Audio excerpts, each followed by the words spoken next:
예수께서는 갈릴리 가버나움 마을로 내려가셨습니다. 그리고 안식일이 되자 사람들을 가르치셨습니다. 그분의 말씀이 얼마나 권위가 있었는지 사람들은 그 가르침에 놀랐습니다. 회당에 더러운 영이 들린 사람이 있었는데 그는 큰 소리로 외쳤습니다. 아, 나사렛 예수여, 당신은 우리에게 무엇을 원하십니까? 우리를 망하게 하려고 오셨습니까? 나는 당신이 누구신 줄 압니다. 하나님께서 보내신 거룩한 분이십니다. 예수께서 그를 꾸짖어 말씀하셨습니다. 조용히 하고 그 사람에게서 나와라. 그러니 귀신이 모든 사람들 앞에서 그 사람을 땅에 내동댕이 치고 떠나갔는데 아무도 상처 입지 않았습니다. 모든 사람들이 놀라며 서로 말했습니다. 이게 무슨 가르침인가? 저 사람이 권위와 능력으로 더러운 영들에게 명령하니 그들이 떠나가 버렸다. 그리하여 예수에 대한 소문은 그 주변 지역까지 두루 퍼져나갔습니다. 저는 누가복음 4장 31절에서 37절 말씀을 가지고 이게 무슨 가르침인가라는 제목으로 함께 은혜를 나누고자 합니다. 오늘 본문으로 들어가기 전에 누가복음 1장부터 살펴볼 것입니다. 여러분들 잘 따라와 주셨으면 좋겠어요. 먼저 누가복음 1장에 보면 그 후 6달째에 라고 되어 있는데 그 후가 어떤 그 후냐면 사가랴와 엘리사벳의 그 잉태를 사이에 잉태한 세례 요한이 잉태된 지 6째 달째예요. 하나님께서 천사 가브리엘을 갈릴리 나사렛 마을에 보내십니다. 한 처녀에게 가게 하셨어요. 그 처녀는 다윗의 가문에 속한 요셉이라는 남자와 약혼한 마리아입니다. 천사가 마리아에게 말합니다. 기뻐해라. 은혜를 입은 자여. 주께서 너와 함께 하신다. 천사의 말에 마리아는 당황하죠. 이게 무슨 인사인지, 이게 뭘 말씀하시는 건지 모르겠는 상황이에요. 그러면서 생각합니다. 그런데 이제 알려주죠. 보아라, 네가 잉태해서 아들을 낳을 거야. 지금 약혼한 가운데 있는 동정녀인 마리아에게 네가 잉태해서 아들을 낳을 것이다. 그러면 그 이름을 예수라고 하여라. 그는 위대한 이가 될 것이고 지극히 높으신 분의 아들이라 불릴 것이다. 마리아에게서 태어난 아들이 예수라는 아들이 지극히 높으신 분의 아들이라 불릴 것이라고 말씀해 주세요. 주 하나님께서 그에게 그 조상 다윗의 보좌를 주실 것이다. 다윗의 보좌란 왕을 말하는 거예요. 그는 야곱의 집을 영원히 다스릴 것이며 그의 나라는 결코 끝나지 않을 것이다. 다스리는데 끝나지 않는 다스림을 하신다라는 거죠. 마리아가 천사에게 묻습니다. 아니, 처녀인 제가 어떻게 이런 일이 있겠습니까? 천사의 말은 곧 하나님이 천사를 통해 전달해 주신 말씀인데 그 말씀을 들은 마리아가 어떻게 내가 처녀인데 이런 일이 있겠습니까? 그러니까 다시 말하면 하나님의 말씀 앞에 그 말씀을 보기 이전에 자신을 먼저 생각하는 게 우리 인생이죠. 내 처지와 내 상황이. 천사가 대답합니다. 성령께서 너에게 임하실 것이다. 지극히 높으신 분의 능력이 너를 감싸 주실 것이다. 그러니까 하나님께서는 말씀만 하시는 분이 아니라 능력으로 그리고 그 말씀을 받는 자들을 붙잡아 주시는 하나님이시라는 거예요. 그러므로 태어날 거룩한 아기는 하나님의 아들이라고 불릴 것이다. 하나님의 지극히 높으신 분의 아들이고 하나님의 아들이라고 알려주었습니다. 분명히 알려준 거예요. 이제 누가복음 3장으로 가볼까요? 모든 백성이 세례받을 때에 예수께서도 세례를 받으셨습니다. 벌써 이제 태어나신 거죠. 태어나시고 시간이 굉장히 많이 지났어요. 23절에도 나오지만 30년이 지난 거예요. 예수께서 세례를 받으셨는데 예수께서 기도하시자 하늘이 열리고 성령께서 비둘기 같은 형상으로 그분 위에 내려오셨습니다. 그리고 하늘에서 한 소리가 들려요. 너는 내 사랑하는 아들이다. 내가 너를 기뻐한다. 예수님이 세례받고 물 위에서 나오시는 그때에 성령이 비둘기같이 그리고 말씀이 있었는데 내 사랑하는 아들이다. 그러니까 하나님이 말씀하시는 거죠. 내가 너를 기뻐한다라고 말씀하세요. 예수께서 사역을 시작하신 것은 30세였습니다. 사람들이 생각하는 것처럼 요셉의 아들이셨습니다. 그러니까 변함은 없어요. 하나님의 아들이다, 하나님 내가 사랑하는 아들이다라고 말씀하셨지만 요셉은 지금 이 예수님은 요셉과 마리아 사이에서 태어난 아들로 그렇게 지금 사람들에게는 불리어지는 거죠. 저 사람 요셉의 아들이다. 요셉은 엘리의 아들입니다라고 하면서 이제 어떻게 되냐면 23절부터 거꾸로 요셉의 아버지, 그 아버지, 그 아버지 해갖고 쫙 이제 그 족보가 나옵니다. 역순으로. 그러는 가운데 32절에 보면 이렇게 예수님, 요셉 이렇게 쫙 흘러가면서 32절에 다윗까지 가요.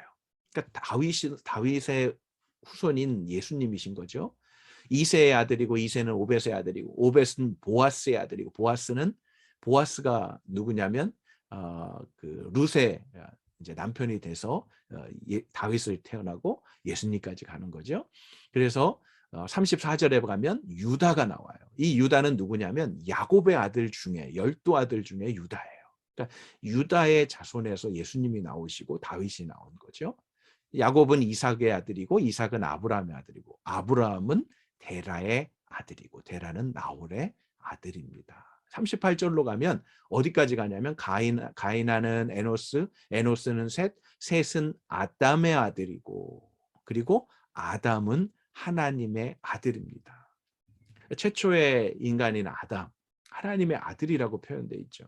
그 아담에서 유다, 유다에서 다윗, 다윗에서 예수 그리스도까지. 그래서 예수님은 누구예요? 하나님의 아들. 이 족보가 없어도 이미 하나님의 아들이세요. 독생자이신 하나님의 아들이세요. 그러니까 누가복음의 이 족보에서는 예수님이 하나님의 아들이라는 것, 그 계보를 정확하게 명시해 주고 있습니다. 자, 이제 4장으로 갑니다. 4장 이제 1절이죠. 그런 이제 예수님이에요. 30세가 돼서 세례를 받으시고 그 다음이 어떻게 되냐면 예수님께서 성령으로 충만해서 요단강에 돌아오셨고 성령에 이끌려 광야로 나가십니다. 그곳에서 40일 동안 마귀에게 시험을 당하셔요. 근데 40일 동안 마귀에게 시험을 당하셨다라는 표현보다는 40일 동안 주야로 금식하시고 40일째 되는 그때에 아무것도 드시지 않았기 때문에 그 기간이 끝나자 그분은 배가 고프십니다. 사람이시죠? 하나님이시면서 사람이십니다. 배가 고프셨어요. 그러니까 그때에 이제 마귀가 본격적인 시험을 하는 거죠. 마귀가 예수님께 말합니다. 당신이 하나님의 아들이라면 이 돌에게 빵이 되라고 말해보시오. 그러니까 마귀는 지금 예수님이 누구라는 걸 알아요? 하나님의 아들이라는 걸 알고 있어요. 알고 있는데 지금 시험을 하고 유혹을 하는 거죠. 아들이라면 하고. 예수님의 이 땅에 오신 본질이 돌로 떡 만들려고 오신 게 아닌데 이 마귀는 예수님으로 하여금 하나님의 아들이라면 이렇게 좀 해봐 라고 하는 거죠. 그러니까 예수님이 오신 목적을 모르는 건 아닐 것 같아요. 그러나 예수님의 그 목적을 흐리게 하는 거죠. 하나님의 사람들을 마귀가 왜 가만 놔두지 않습니까? 하나님의 사명, 하나님의 부르심, 하나님의 뜻대로 살지 못하게 하려고 그렇게 소위 말하는 수작을 부리는 겁니다. 시험을 하는 것입니다. 계속해서 그렇게 예수님께서 시험 받으시는 가운데 14절을 봅니다. 이제 이 3절에서부터 또 뒤에 나오는 건 예수님이 3번의 시험을 받으시고 말씀으로 물리치시잖아요. 그렇게 이제 마귀를 시험하는 자를 물리치시고 난 다음이에요. 예수께서 성령의 능력을 입고 갈릴리로 돌아오십니다. 그러니까 광야에서 금식하시고 시험 받으시고 이제 물리치시고 그 다음에 갈릴리로 오셔요. 그분에 대한 소문이 전역에 두루 퍼졌습니다. 예수께서 회당에서 가르치셨습니다. 모든 사람들로부터 영광을 받으셨어요. 그러니까 30세에 예수님이 회당에서 가르치시는데 모든 사람이 인정해주는 그런 가운데 있었다는 거예요. 계속해서 16절, 예수께서 자신이 자라나신 나사렛에 오셨습니다. 안식일이 되었고 예수님께서 늘 하시던 대로 회당에 가셔서 성경을 읽으려고 일어나셨어요. 자, 그래서 성경을 읽었는데 그 성경 말씀이 두루마리로 된 이사야 말씀이었어요. 예언자 이사야의 두루마리를 건네 받으셔서 두루마리를 펼쳐서 이렇게 기록된 곳을 찾아 읽으셨어요. 주의 영이 내게 내리셨다. 이는 하나님께서 내게 기름을 부으셔서 가난한 사람들에게 복음을 전파하도록 하기 위해서다. 여러분들 기름 부음 받은 자, 그리스도라는 말이 바로 기름 부음 받은 자예요. 예수님은 기름 부음 받은 자, 선지자요, 왕이요, 제사장으로 이 땅에 오신 분이심을 이사야 선지자를 통해서 예언해 주신 그분이 바로 나 스스로 자신이심을 말씀을 통해서 지금 드러내주고 계시는 것입니다. 하나님께서 포로된 사람들에게 자유, 못 보는 사람들에게 다시 볼 수 있게, 억눌린 사람들에게 해방을 선포하기 위해 바로 그리스도 예수를 보내셨다는 걸 직접 말씀을 찾아서 증명해주고 계시는 것입니다. 왜요? 주의 은혜의 해를 선포하도록 하기 위함입니다. 예수님께서 이 땅에 오셔서 그 은혜의 해, 하나님의 나라, 복음을 선포하시는 게 주 목적이에요. 그리고 가르치시는 것이 그 다음 목적이죠. 그 다음 세 번째가 고치시는 건데 지금 사람들은 이 고치는 것에 좀 집중하는 모습을 보게 됩니다. 이제 20절로 가서 예수님께서 두루마리를 말아서 시중 들던 자에게 돌려주십니다. 그러니까 성경이 그 당시에는 이제 두루마리로 이렇게 돼서 굉장히 이제 크고 무겁고 그래요. 자, 두루마리를 말아서 시중들 돌려주고 자리에 앉으십니다. 본격적인 이제 가르침이 시작되는 거죠. 회중 안에 있던 모든 사람의 눈이 일제히 예수님을 주시합니다. 그러자 예수님께서 그들에게 말씀을 시작하셔요. 이제 가르침을 시작하십니다. 오늘 이 말씀이 너희가 듣는 자리에서 이루어졌다. 무슨 말이에요? 좀 전에 읽었던 이사야의 말씀이 지금 너희가 듣는 자리에서 이루어졌다. 바로 은혜의 해를 증거하기 위해서 그리고 부르심 받아서 억눌린 자를 자유케 하고 눈뜨게 하고 그리고 또 그렇게 빛을 발하시러 오신 그 이사야 선지자가 예언한 그가 바로 나다라는 것을 말씀해 주시는 것입니다. 그런데 보세요. 22절. 그러자 모든 사람이 감탄하죠. 그분의 입에서 나오는 은혜로운 말씀에 놀라죠. 야, 저 사람 요셉의 아들 아니야? 그 사람들은 요셉의 아들로 계속해서 알고 인지하고 있지만 예수님은 지금 누구의 아들이라고 말씀하시는 거예요? 하나님의 아들이다라고 말씀하시는 거예요. 계속해서 23절입니다. 예수께서 그들에게 말씀하셔요. 틀림없이 너희는 의사야, 네 병이나 고쳐라 하는 속담을 들이대며 우리가 소문에 들은 대로 당신이 가버나움에서 했다는 모든 일을 여기 당신의 고향에서 해보십시오. 지금 나사렛이에요. 나사렛에 이미 가버나움에서 여러 이적들을 행하시고 고치시는 일들을 듣고 여기서도 좀 해보라고 할 것이다 라고 예수님이 말씀하셔요. 그러면서 예수님 또 말씀하십니다. 내가 진실로 너에게 말한다. 어떤 예언자도 자기 고향에서는 인정받지 못한다. 왜요? 요셉의 아들 아니야? 요셉의 아들 아니야? 어렸을 때부터 내가 봤는데, 이 꼬마 때부터 내가 봤는데, 그 목수의 아들 아니야? 라고 하는 그런 고정관념 속에서 예수님이 말씀하시는 말씀이 자꾸 걸리는 거예요. 그러니까 여러분들 말씀을 들을 때 여러분들 우리가 의지적으로 그럴 필요가 있습니다. 하나님의 말씀을 책을 통해서 또 어떤 묵상집을 통해서 아니면 어떤 설교자를 통해서 또 어떤 리더를 통해서 이렇게 말씀을 접할 때 그 리더, 그 설교자, 이 책 이렇게 그런 것들을 최대한 할 수만 있으면 빨리 버리고 내려놓는 게 좋습니다. 하나님의 말씀이라고 듣는 거예요. 하나님의 말씀이라고 읽는 거예요. 하나님의 말씀이라고 나누는 거예요. 그것이 중요해요. 안 그러면 이 말씀이 요셉의 아들 아니야? 목수의 아들 아니야? 하고 하면서 이 말씀이 들어오는 걸 자꾸 차단시키게 된다는 것입니다. 25절로 갈까요? 그러나 내가 진실로 너에게 말한다 라고 하면서 예수님이 두 가지 구약의 그 엘리야와 엘리사를 통해서 많은 이적을 하나님께서 나타내 주셨는데 그 이적 행하심에 있어서 수혜받은 사람 두 사람을 이야기를 해요. 사렙다 과부를 이야기하고요. 또 나아만 문둥병에 걸렸던 나아만 장군을 이야기해요. 근데 보세요. 예수님이 지금 말씀하시는 핵심은 이겁니다. 아니 많은 과부들이 그 시대에 엘리야 시대에 있었다. 이스라엘에. 3년 반 동안 하늘 문이 닫혀서 온 땅이 극심한 기근에 들었기 때문에 그 과부만이 아닌 많은 과부들, 많은 사람들이 기근에 힘들다.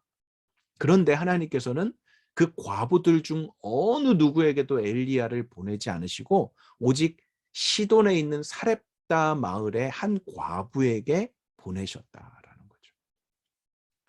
하나님의 말씀의 역사를 하나님께서 뜻하시지만 제한되어 있는 것 같은 그런 지금 모습을 봐요. 왜 그런가? 계속해서 또 27절 또 많은 나병 환자들이 엘리사 예언자 시대에 엘리야의 그 이제 제자라고 할 수 있는 엘리사예요.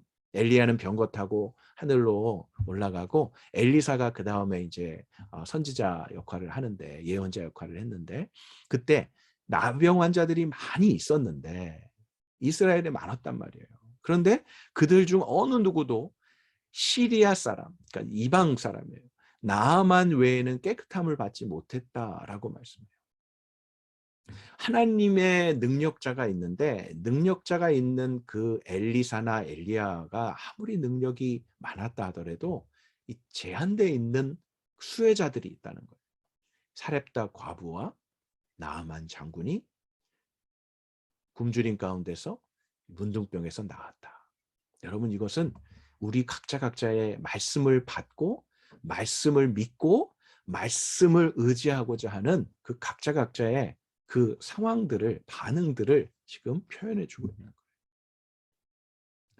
그랬더니 이제 그렇게 얘기를 하니까 28절에 회당 안에 있던 사람들이 모두 이 말씀을 듣고 어떻게 됐냐면요. 화가 났어요. 화가 잔뜩 났어요. 지금 하는 거 아니야? 아니 우리가 지금 안 믿어서 그렇다는 거야? 아니 우리가 지금 말씀을 몰라서 그랬다는 거야? 라고 하면서 지금 화가 잔뜩 난 거예요. 지금 어디예요? 나세렛이에요. 예수님이 자라신 베들레헴에서 태어났지만 나사렛 자라신 그 동네의 사람들은 예수님의 말씀을 잘 지금 안 듣고 있다는 거예요. 아니 요셉의 아들 아니야? 라고 하면서 말씀을 흘려보내요. 믿지 않아요. 알긴 알아요. 그런데 믿지 않고 듣지 않으려 하는 거예요. 그러니 그런 반응을 하는데 예언자가 자기 고향에서 인정받지 못하고 아니 엘리야 엘리사도 그렇게 많은 능력을 행했지만 이스라엘에 그렇게 많은 극심한 고난 가운데 그리고 나병 환자들이 있었지만 소수의 사람이 혜택을 받을 이유가 있다는 거예요. 그것을 말하니까 화가 잔뜩 났어요. 그들이 일어나서 그 화남을 어떻게 표현하냐면 예수님을 마을 밖으로 쫓아내요. 그리고 마을에 세워진 산 벼랑으로 끌고 가서 어떻게 하려고요? 밀쳐서 예수님을 떨어뜨리려고까지 지금 사람들이 아주 극심하게 화가 나 있는 상황이에요. 그런데 놀랍게도 그런 상황 속에서 예수님이 어떻게 해요? 예수님께서 그러나 사람들의 한가운데를 지나서 떠나가셔요. 그러니까 밀치려고 했지만 밀치지는 못하고 예수님이 담대하게 그 사람들 사이를 지나서 떠나가십니다. 예수님이 자라신 나사렛이란 동네에서의 이 위험 가운데 나오셔서 가신 곳이 어디냐면 오늘 본문 속에 나오는 가버나움이라는 곳입니다. 우리 지도를 잠깐 또 확인해 볼게요. 지난번에도 잠깐 봤지만 이 나사렛이라는 동네가 지금 여기 나사렛 왼쪽에 밑에 있죠. 이 나사렛에서 예수님이 자라신 동네인데 이 나사렛에서 지금 인정받지 못하고 또 많은 사람이 막 밀쳐 떨어뜨리려고 하는 그때를 이제 지나서 쭉 어디까지 오시냐면 좀 이 가까운 거리가 아니에요. 가까운 거리가 아닌 요 가버나움까지 오십니다. 예, 가버나움. 예. 이 지금 이제 그 갈릴리 바다의 한쪽에 가버나움 이쪽으로 오셨다는 거예요. 그래서 이제 오늘 본문이 31절 시작되는 거예요. 이제 오늘 본문 들어왔습니다. 예수께서는 갈릴리 가버나움 마을로 내려가셨습니다. 그리고 안식일이 되자 사람들을 가르치셨습니다. 그러니까 예수님의 주 사역은 선포하시고 가르치시는 거예요. 그분의 말씀이 얼마나 권위가 있었는지 사람들은 그 가르침에 놀랐습니다. 회당에 더러운 영이 들린 사람이 있었습니다. 그는 큰 소리로 외칩니다. 오늘의 이 핵심 지금 그 사건이에요. 늘 회당에서 가르쳤지만 이날은 더러운 영이 귀신 들린 사람에게 있었는데 그 사람이 큰 소리로 지금 가르치고 있는 예수님과 모인 무리들 사이에서 큰 소리로 말하는 거예요. 아, 나사렛 예수요. 맞죠? 나사렛에서 자라고 나사렛에서 온 예수 맞아요. 당신은 우리에게 무엇을 원하십니까? 라고 묻는 겁니다. 지금 여기 와서 가르치시는데 뭘 원해서 이렇게 온 거예요? 우리를 망하려고 오셨습니까? 예. 예수님 지금 가르치시는데 웬 이 말을 해요? 우리를 망하게 하려고 오셨습니까? 예수님이 지금 무슨 뭐 망가뜨리려고 뭘 들고 있는 것도 아니고 어떤 세력을 막 이렇게 규합시키는 것도 아니고 회당에서 안식일에 말씀을 가르치시는데 이 지금 더러운 영 들린 사람은 그렇게 말하는 거예요. 시비를 거는 거죠. 큰 소리로. 그런데 더 놀라운 건 나는 당신이 누군 줄 압니다라고 말하는 거예요. 나는 당신이 누군 줄 압니다. 더러운 영이 들린 사람이 당신이 누군지 안다고 말해요. 그러면서 말해요. 하나님께서 보내신 거룩한 분이시죠? 라고 말해요. 지금 이 귀신 들린 더러운 영 들린 사람이 말하는 모든 말이 틀린 게 없어요. 나사렛 예수셔요. 무엇을 원하십니까? 라는 질문을 하면서 우리 망하려고 오셨죠? 오셨습니까? 라고 하지만 귀신을 쫓아내고 귀신을 또 제압하실 하나님의 아들이시라는 걸 지금 인정하는 거예요. 우리 망하게 하려고 왔죠? 라고 하는 거예요. 아니 당신 오지 말지. 내가 지금 사람들 지금 좀 속이려고 혼란케 하려고 하는데 왜 왔어요? 라고 하는 거죠. 나는 당신이 누군 줄 알아요. 하나님 보내신 거룩한 분이에요. 라고 막 소리를 치면서 귀신 들린 사람이 막 말을 하는 거예요. 여러분 귀신들도요. 예수님이 어떤 분인지 정확하게 알아요. 귀신같이 안다고 그러죠. 예수님이 지금 왜 오셔서 하나님의 나라와 말씀을 선포하시면서 하실 때 하나님의 나라가 점점 더 가까워지고 임하는 것이지만 사단은 어떻게 해요? 점점 멸망과 심판 가운데 죽음 가운데 간다는 걸 귀신들이 알아요. 그러니까 떠는 거예요. 복음이 전해지는 곳에 귀신들이 역사하는 이유는 바로 그것이에요. 죄로 말미암아서 자신들의 노예로 만들려고 하는 사람들이 복음으로 자유함을 얻고 복음으로 영원한 생명을 얻게 되는 일들을 가만히 볼 수 없는 거예요. 오늘 이 예배도 마찬가지입니다. 오늘 이 말씀 듣는 시간도 마찬가지입니다. 여러분들이 묵상하고 말씀을 가까이 하려고 하는 그 시간, 여러분들이 두 손을 모고 눈을 감고 기도하며 하나님의 이름을 부르려고 하는 그 시간, 여러분들이 하나님의 말씀대로 살아가려고 삶 속에서 안 되지만 힘들지만 노력하려는 그 시간, 사단은요 분명히 말합니다. 너 하나님의 사람이지? 너 내가 보니까 너 이랬던 사람 아니야? 라고 하면서 우리의 정체성을 잘 아는 것처럼 말해요. 그런데 더 이상 하나님의 말씀 앞에 순종하며 살지 못하도록 자꾸 함께 멸망하는 길로 가려고 끌어내립니다. 속입니다. 유혹합니다. 마귀의 전략이죠. 그러니 예수님 가만히 계실 수 없죠. 이미 광야에서 40일을 금식하시고 시험 받으셨던 그때를 예수님은 기억하고 아십니다. 그래서 이 더러운 영 들린 사람을 구해내시기 위해서 예수님이 지금 꾸짖습니다. 뭐라고요? 조용히 해. 그 사람에게서 나와라고 말씀하십니다. 그러니까 귀신에게 명하신 거예요. 귀신에게. 저 사람이 권위와 능력으로 더러운 영들에게 명령하니 그들이 떠나. 죄송합니다. 그러자 귀신이 모든 사람들 앞에서 그 사람을 땅에 내동댕이 치고 떠나갔는데, 지금 귀신이 나갈 때의 모습을 보세요. 귀신이 나갈 때 순순히 안 나가는 거예요. 나가기 싫은데 지금 예수님이, 하나님의 아들이신 하나님이신 예수님이 명령하고 꾸짖으시니까 나가긴 나가야 되는데, 사람에게 나갈 때 가만히 안 나가요. 모든 사람들 앞에서 그 귀신 들렸던 그 사람, 더러운 영 들렸던 그 사람, 이용하려고 했던 그 사람 내동댕이 쳐버려요. 근데 다행히 아무 상처도 입지 않았다는 게 다행이죠. 예수님의 권위 앞에 꾸짖어 말씀하실 때 사단은 물러갑니다. 여러분들의 어떠함으로 이 귀신을, 마귀를 물리치려고 하지 마십시오. 예수 그리스도의 이름으로, 예수님의 능력으로, 예수님의 말씀으로 마귀를 물리치셔야 돼요. 우리로 하여금, 나로 하여금 기도하지 못하게 하고, 말씀 보지 못하게 하고, 또 예배 드리지 못하게 하고, 그리고 더 나아가서 그 주님의 사랑을 전하지 못하게 하고, 주님의 사랑을 알리고 그리고 실천하지 못하게 하는 마귀로부터 자유케 되는 방법은 없습니다. 오직 예수 그리스도 그 이름밖에는, 예수 그리스도의 말씀 외에는 다른 방법이 없어요. 계속해서 오늘 본문의 마지막이죠. 모든 사람들이 놀랬대요. 이 장면 보니까 놀라죠. 막 소리치던 더러운 영 들렸던 사람이 갑자기 이제 잠잠해지고, 비록 내동댕이 펴져서 다치지는 않았지만 귀신이 떠나고 난 다음에 그 모습을 보니까 와, 놀라는 거예요. 그러면서 한 말이 뭡니까? 이게 무슨 가르침입니까? 이야, 놀랍다. 어떻게 이런 일이 일어날 수 있을까? 하면서 다 놀라는 거예요.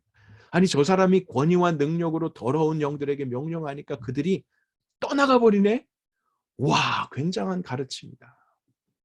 굉장한 권위다. 굉장한 말씀이다. 많은 사람들의 이 반응은 정말 좋은 것입니다. 그런데 이 반응만으로 우리가 속지 말아야 돼요. 뭐냐면 반응했다고 믿음이 생기는 게 아니에요. 그 현장에 있었다고 예수님의 말씀의 능력을 경험한 게 아니에요. 그냥 본 것뿐이에요. 다른 사람이, 귀신 들렸던 사람이 떠나가고 그렇게 자유케 되는 걸 본 것뿐이에요. 그거 보고 놀랬다라고 해서 말씀이 역사했다라고 보면 안 돼요. 내 자신에게요. 그 사람에게는 역사했지만. 그래서 핵심은 이겁니다. 이게 무슨 가르침인가라고 할 때, 이 가르침인가라고 하는 걸 나에게 적용시키지 않고, 와, 저 사람 잘 가르치네. 저 사람 잘 말하네. 이야, 이 책 잘 썼네. 오, 말씀 묵상을 저렇게 잘 나누네. 아무런 영향력이 없습니다. 도전은 받고 감동은 되고 은혜도 어떤 누릴 수는 있지만, 내게 하나님이 뭐라고 말씀하시는지, 나에게 어떤 가르침을 주시는지. 지금 이 시간에도 말씀을 줌을 통해서 여러분들이 다 듣고 있지만, 누군가는 갑자기 졸립네. 머리가 왜 이렇게 좀 집중이 안 되네.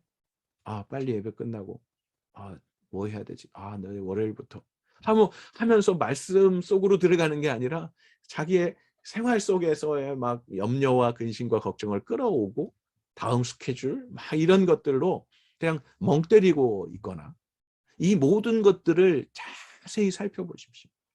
하나님의 말씀, 생명의 말씀, 제가 전하는 말씀이 아니라 하나님의 말씀이 내 삶 속에 무엇을 가르쳐 주시는가. 그 가르침은 생명이고, 그 가르침은 능력이고, 그 가르침은 힘입니다. 그런데 그것을 힘이 되지 못하게, 능력이 되지 못하게, 그리고 생명이 되지 못하게 하려는 마귀의 그런 어떤 괴롭힘과 꾀임과 유혹에 우리가 넘어가서도 안 되고, 붙잡혀서도 안 되는, 끌려가서도 안 되는 겁니다. 이게 무슨 가르침인가라고 느껴지는 것도 큰 은혜예요. 그랬다면 그 가르침을 내 것으로 빨리 적용시키고 끌어와야 돼요. 예수님이 권위가 있고 능력이 있고 더러운 귀신이 물러가는 그 사실만 아는 것으로 만족해서는 안 됩니다. 우리 교회 예배, 우리 뭐 내가 듣고 보는 이분의 말씀, 내가 접하는 뭐 이 지금 그룹, 거기에도 영향력이 있고 함께 있다는 것에 대한 어떤 자부심 가질 필요는 있지만 그게 내 믿음을 자라게 하지 않는다는 거예요. 여러분 각자가 말씀 앞에 서야 돼요. 그리고 그 말씀이 내게 뭘 가르쳐 주시는 말씀인가? 이게 무슨 가르침인가 하고 물을 수 있어야 돼요. 저에게 지금 뭐라고 말씀하십니까? 오늘? 하나님의 말씀에 대한 여러분의 반응은 어떻습니까? 말씀을 읽고 묵상하고 들을 때 그 말씀의 권위와 능력이 여러분에게 역사하고 있습니까? 오늘 본문의 뒷부분을 좀 또 보겠습니다. 38절. 오늘 작정을 했어요. 지금 이 누가복음 4장에 예수님의 이 가르침이 어떻게 해서 진행됐고 어떻게 해서 흘러가는지를 보자는 거예요. 예수께서 회당에서 나왔습니다. 시몬의 집으로 가셔요. 여기서 시몬은 베드로죠. 우리 지난번에도 봤어요. 그런데 시몬의 장모가 심한 열병에 시달리고 있었기 때문에 사람들이 그녀를 위해 예수님께 도움을 청해서 지금 시몬의 집에 오십니다. 예수님께서 시몬의 장모를 굽어보시고 열병을 꾸짖으세요. 귀신 들린 자만 꾸짖으시는 게 아니라 이 열병도 꾸짖으세요. 그러니까 열병이 사라져요. 그 말씀의 능력이에요, 여러분들. 귀신만 쫓아내는 게 예수님 말씀이 아니에요. 예수님의 말씀으로 모든 것을 해결하시고 그 하나님이신 예수님의 말씀에 능력이 있다는 걸 보여줍니다. 장모는 곧 일어나 사람들을 시중들기 시작합니다. 그리고 이제 해질녘이 돼요. 사람들이 온갖 환자들을 모두 예수께 데려와요. 예수님의 그 권위 있고 능력 있는 생명의 말씀을 듣고자 하는 사람들도 있었겠지만 주 몰려오는 사람들은 환자들인 거죠. 예수님께서 그들에게 일일이 손을 얹어 병을 고쳐주십니다. 몰려오는 사람 외면하지 않으세요. 일일이 손을 얹어서. 자, 손을 얹었다라는 이제 안수가 여기서 이렇게 나오는 건데요. 예수님이 말씀으로 꾸짖으시면서 그 더러운 영 걸린 사람 그리고 열병도 꾸짖으셨죠. 그런데 이제 오는 사람들은 어떻게 해요? 이제 일일이 손으로 얹어서 병을 고쳐주셔요. 안수하시. 그러니까 예수님의 방법은 여러 가지인데 예수님은 지금 입으로만 다 하시는 건 뭐예요? 복음을 선포하시고 하나님 나라를 선포하시고 복음을 또 가르쳐 주시는 것.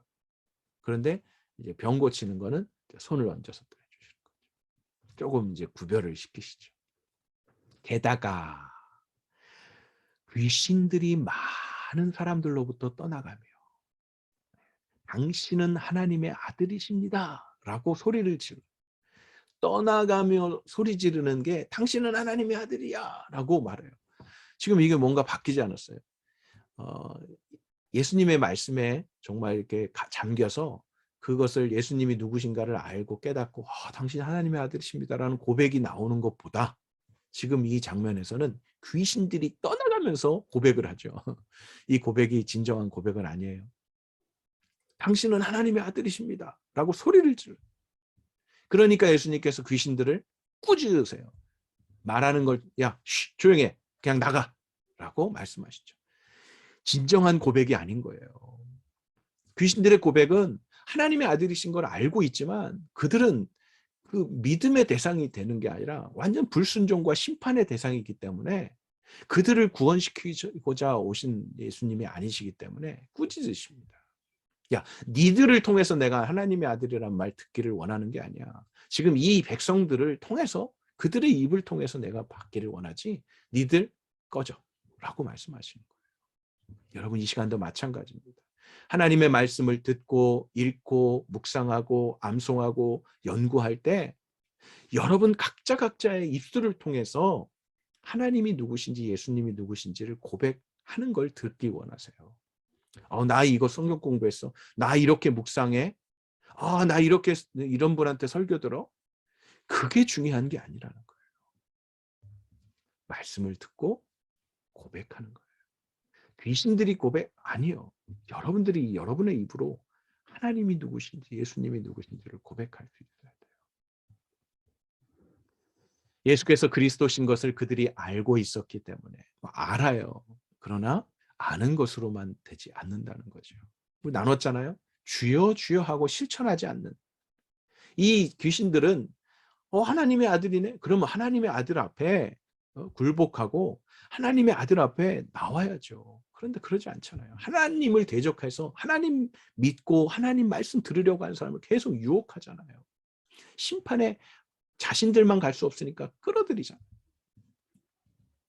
42절입니다. 날이 밝아요. 해질녘에 되고 귀신 쫓아내고 이제 날이 밝았어요. 예수님께서 나가셔서 외딴 곳으로 가셨습니다. 습관을 쫓아 기도하시러 가신 거예요. 사람들은 예수를 찾다가 어디 계신지 알아내고는 자기들에게서 떠나가시지 못하게 붙듭니다. 여러 가지 이유가 있어요. 뭐 예수님 말씀 듣고자 하는 이유도 있겠지만 지금 사람들의 몰려오는 그 수준은 뭐냐면 병자 고치는 게 너무 신기하고 너무 놀라운 거예요. 그러니까 막 사돈네 팔촌까지 막 뭐 병든 사람이 있으면 와봐 와봐 하는 소문이 막 퍼지죠. 그러자 예수님 말씀하십니다.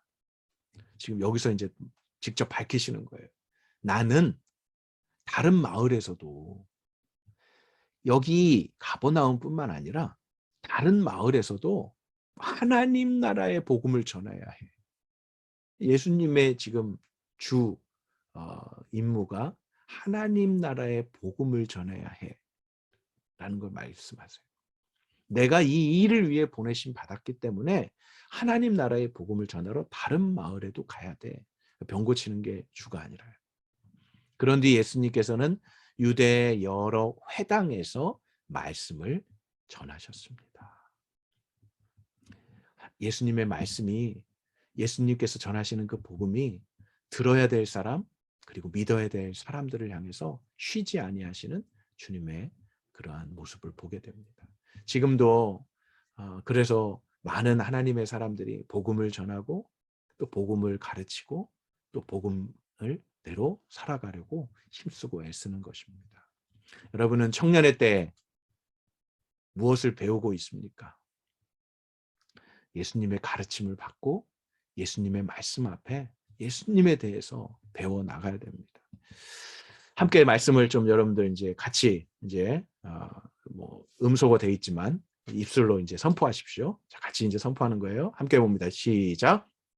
영생은 오직 한 분이신 참 하나님 아버지와 아버지께서 보내신 예수 그리스도를 아는 것입니다.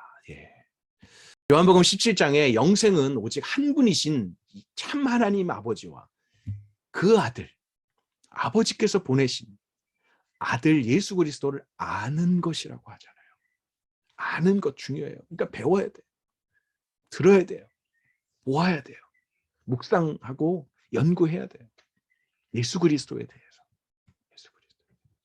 누구에게 나타내려고 하는 게 아니라 나 이렇게 암송하고 있어, 뭐 읽었어 이게 아니라요. 예수님을 어느 만큼 아느냐는 거예요. 안다는 건 귀신도 알잖아요. 하나님의 아들이네? 라고 아는 그런 알 말고요. 하나님의 아들이라면 하나님의 아들로 모셔야죠. 인정하고 고백하고 그리고 그렇게 살아야죠. 예수님 나의 반석이에요. 나의 포션이에요. 나의 쉘터가 되세요. 나의 전부가 되세요. 찬양만 하는 게 아니라 그렇게 살아야죠. 쉽지 않지만. 부지런히 배우고 확신한 일에 거하셔야 합니다. 여러분 시편의 말씀을 또 같이 읽어보도록 하겠습니다. 시편 25편 4절, 5절, 12절 같이 읽습니다. 오 여호와여 주의 길을 내게 보여주소서. 주의 길을 내게 가르쳐 주소서. 시인의 고백이에요. 주의 진리로 나를 인도해 주시고 가르쳐 주소서. 주는 나를 구원하실 하나님이십니다. 내가 하루 종일 주만 바라봅니다.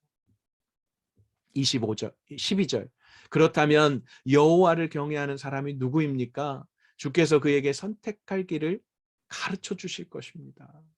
시인은 지금 가르쳐 주시기를 그렇게 지금 구하고 있습니다.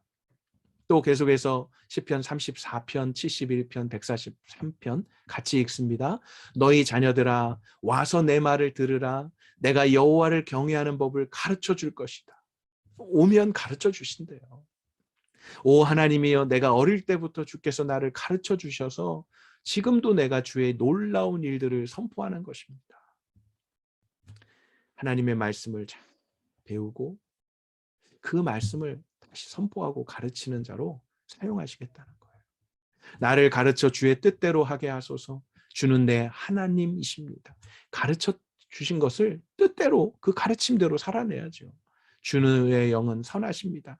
나를 평탄한 땅으로 인도하소서. 그렇게 가르쳐 받은 대로 살아가기를 원하는 마음을 시인은 고백하고 있습니다. 디모데후서 3장 14절로 17절입니다. 같이 봅니다. 그러나 그대는 배우고 확실한 것 안에 머물러라. 그대는 그것을 누구에게서 배웠는지 알고 있다. 또 그대는 어려서부터 성경을 알고 있다. 성경은 그대에게 그리스도 예수 안에 있는 믿음으로 인해 구원에 이르는 지혜를 줄 수 있다. 지식이 아니에요. 구원에 이르는 지혜.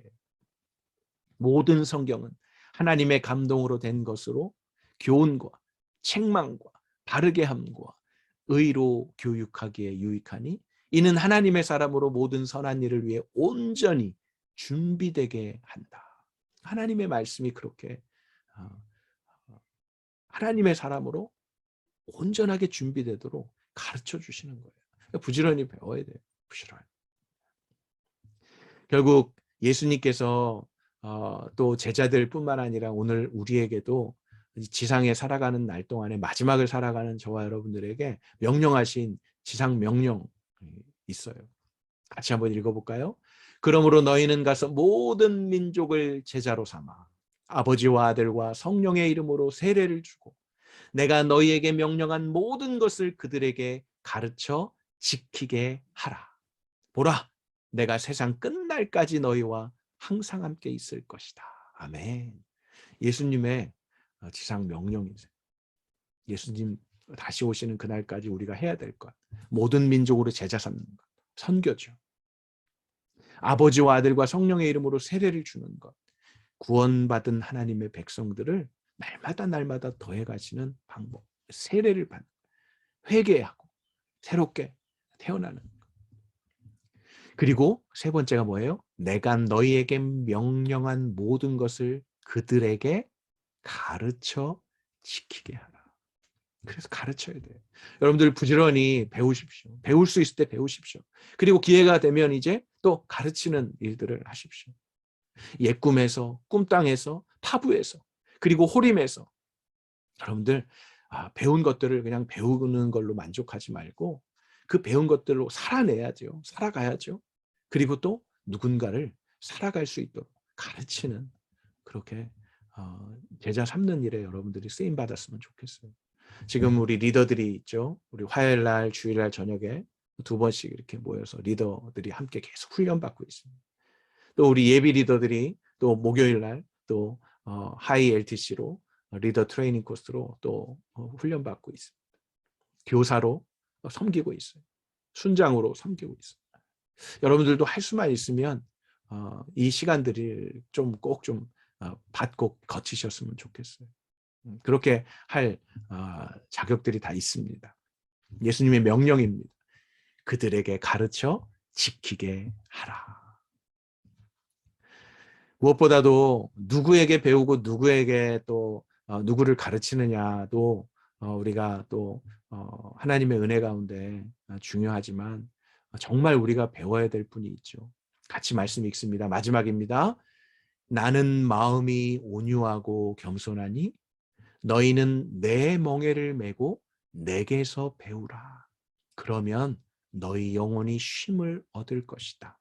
내 멍에는 매기 쉽고 내 짐은 가볍다. 아멘. 우리는 예수님께 배우는 거예요. 마음이 온유하고 겸손하신 예수. 하나님이시지만 사람으로 이 땅에 낮고 천한 이 땅에 오신 예수. 그리고 십자가 지시기까지 하나님의 아들이시지만 정말 12영도 더 되는 천사들을 동원해서 다 그냥 쓸어버리실 수 있지만 그냥 묵묵히 십자가를 지고 자기를 부인하고 그 조롱과 그 채찍질 가운데서도 참고 우리를 구원하시기 위해 골고다 언덕을 오르셨을 뿐만 아니라 십자가에 못 박혀 죽임 당하시기까지. 그 예수님이 지고 가신 그 멍에 십자가를 우리도 자기를 부인하고 자기 십자가를 지고 날마다 주님을 따라가는데 어떻게 해요? 배우며 따라갑니다. 주님이 걸어가신 그 길을. 그것이 참된 그리스도인의 멍에이고 그리고 그 멍에는 가볍다라고 말씀하세요. 그 멍에를 매는 것도 쉽고 가볍다라고 말씀하세요. 주님과 함께면요. 근데 내가 매려고 그러고 내가 지려고 그러면 힘든 거예요. 다른 사람과 또 비교하면 저 사람 멍에는 나보다 가벼운 것 같아.